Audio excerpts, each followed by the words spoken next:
Sir, parking po ba talaga yun o pansamantala lang? Pansamantala lang po yun. Mga hanggang anong oras, sir? Ang may-ari lang tatawag sa akin.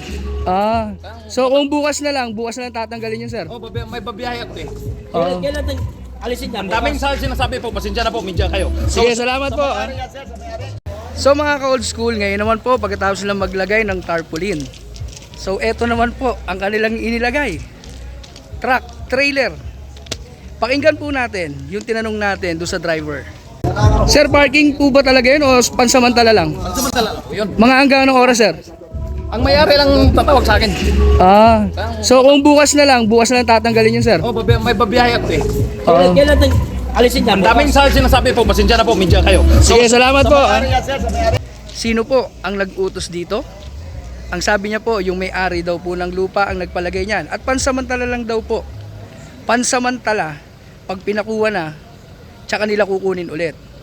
So ibig sabihin, kung bukas pala sabihin ng may-ari po ng lupa, bukas pa nila to tatanggalin. So talagang lahat, hinarang po nila para dito sa pagdarausan ng Maisog Rally. Ito po hindi pa panggigipit.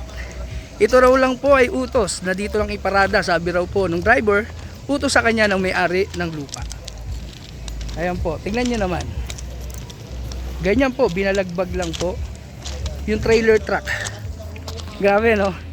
At ang maganda pa mga ka-old school, tignan nyo yung harang, yung parang bangketa yan, tignan nyo, sobrang pagmamadali, basag.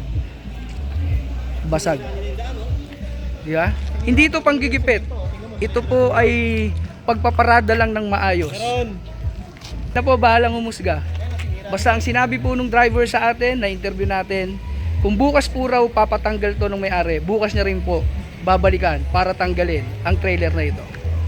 Mabuhay ang bagong Pilipinas. Ingat!